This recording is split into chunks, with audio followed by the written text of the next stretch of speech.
on this last Monday night of October already. Hard to believe that. Now, as we go into tomorrow, it's going to be a rainy day. Expect rain pretty much the entire day through the evening.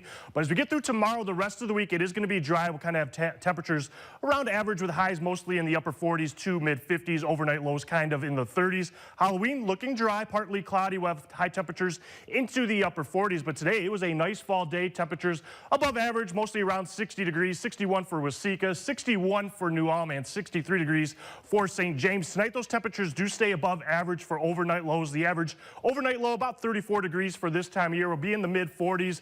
Because of that cloud coverage, we'll have a little bit of a southeast wind, the warmer direction, keeping those temperatures about 10 degrees above average. And then they're really not going to move much more tomorrow. In fact, high temperatures only increase by a couple degrees, mostly staying into the upper 40s. Some of us might reach 50 degrees for those highs.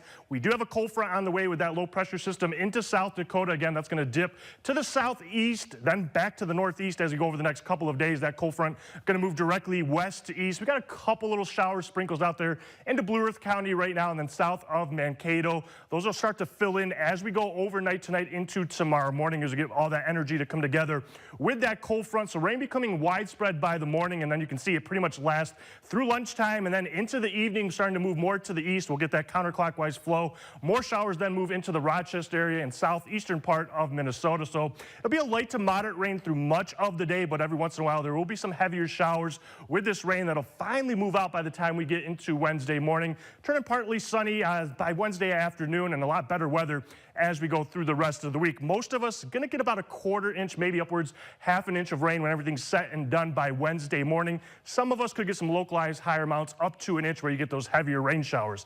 Now, it'll be breezy in spots tomorrow. Most of us just going to have some light winds as you go into Mankato, New Ulm. But as you go into southwestern Minnesota, northwestern Iowa, as we go through the day into the afternoon, evening, those winds will get strong into places like Windham, Marshall, Pipestone, Sioux Falls. We could have gusts 30 to 35 miles an hour. There's going to be some streaks of vorticity, which basically is just spin in the atmosphere into those areas, so those winds are going to be a little bit stronger for them as we go into the afternoon and evening tomorrow. Tonight, showers increase after midnight, warmer overnight lows, about mid-40s. Tomorrow, just a rainy, cloudy, dreary day with some chilly temperatures, mid to upper 40s for highs. That wind will eventually switch to the north behind that cold front, but we clear things out for Wednesday into Thursday, some partly sunny days. Temperatures a little bit warmer into the low 50s. Halloween looking pretty good right now, a little bit chillier, but it will be partly sunny with those temperatures in about the mid to upper 40s for highs, and then a pretty good weekend ahead for the first weekend of November. Rob's in with sports after the break.